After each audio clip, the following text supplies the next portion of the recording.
monde, je m'appelle Ella, je tiens la boutique de lithothérapie sur Plaisance du Touche, Sri Intra. Aujourd'hui, je vais vous parler d'un petit sujet qui me tient à cœur, car ça fait quelques jours que je me suis rendu compte que effectivement, c'est pour vraiment de vrai.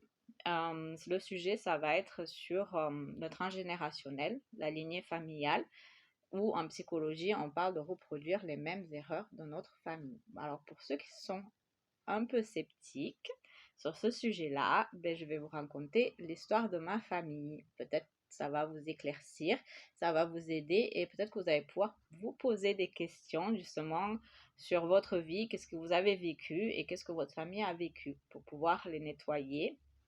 Car il faut savoir que on choisit notre famille pour pouvoir expérimenter des choses pour un but bien précis et pour pouvoir apprendre quelque chose dans notre vie.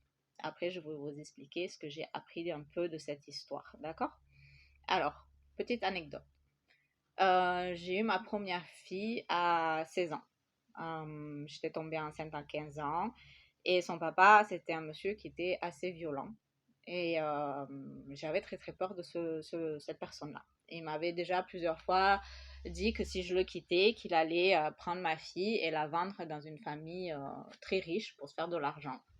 Parce qu'il savait très bien que je tenais beaucoup à mon enfant et que ça allait me détruire s'il faisait cette action. Donc c'était vraiment de la manipulation mentale, on va dire, hein. Et en plus de ça, il était violent. Donc du coup, c'était un peu difficile.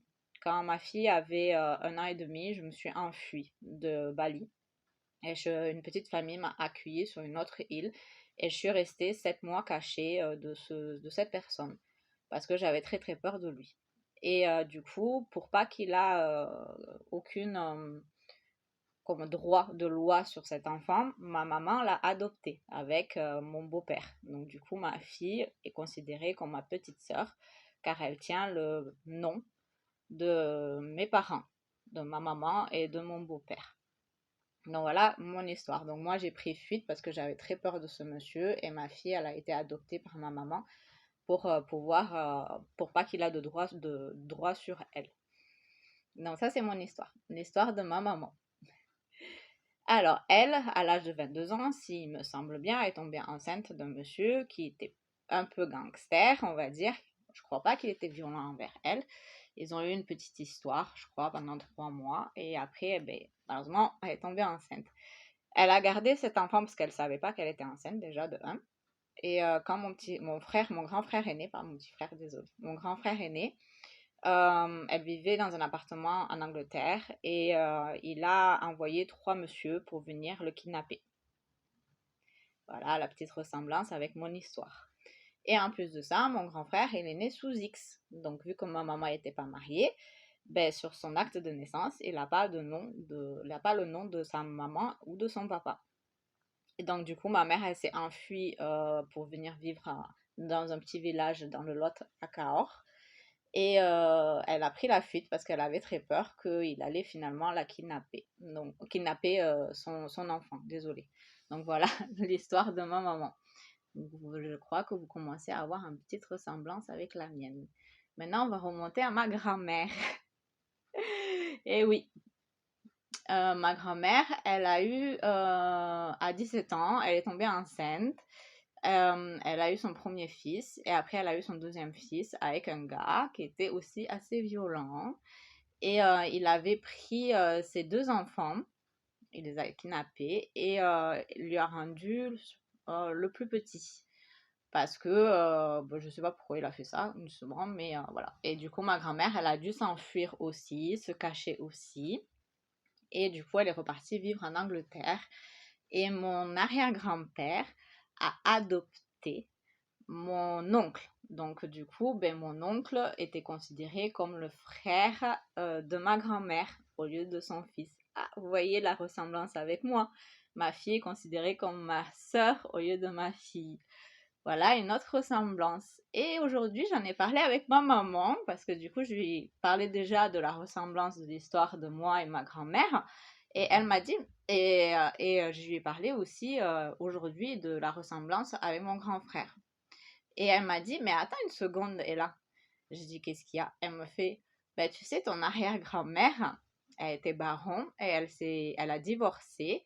Et du coup, elle a dû s'enfuir pour vivre en Afrique avec ses deux filles parce que du coup, ça se faisait pas à l'époque de divorcer. Donc encore une famille, une femme dans la famille, lignée familiale, qui a dû s'enfuir quelque part d'autre pour sauver son honneur ou pour sauver son enfant. Donc je crois que vous commencez à comprendre un petit peu la lignée familiale que j'ai héritée et qu'est-ce qui s'est passé de 4 générations sans cesse. Les histoires sont un petit peu différentes, mais elles restent quand même beaucoup, beaucoup pareilles. Donc moi, qu'est-ce que j'ai appris de ça?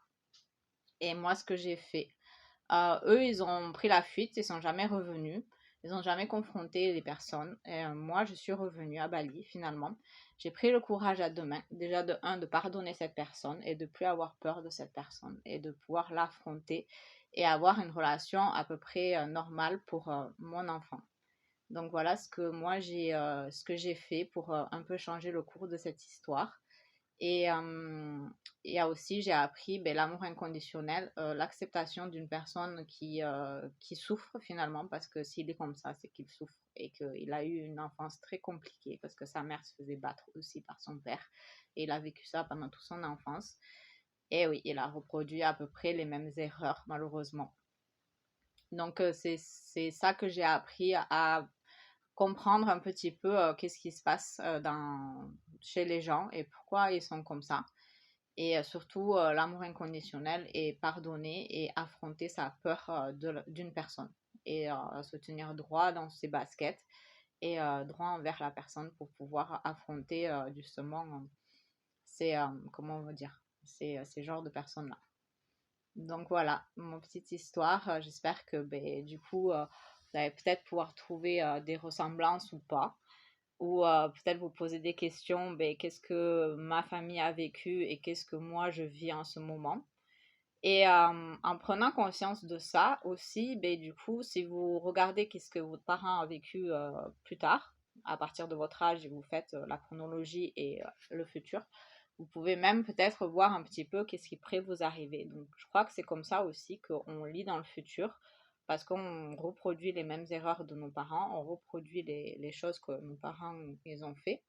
Et du coup, ben, si on n'a pas envie de se retrouver comme eux, ben, peut-être se poser la question, ben, qu'est-ce que je pourrais changer dans mon futur ou dans mon moi maintenant pour pas ben, me retrouver dans la même situation que eux plus tard. Je pense que voilà, pour cette histoire, c'est terminé et je vous remercie de m'avoir écouté. Je vous envoie plein de gros bisous. À bientôt.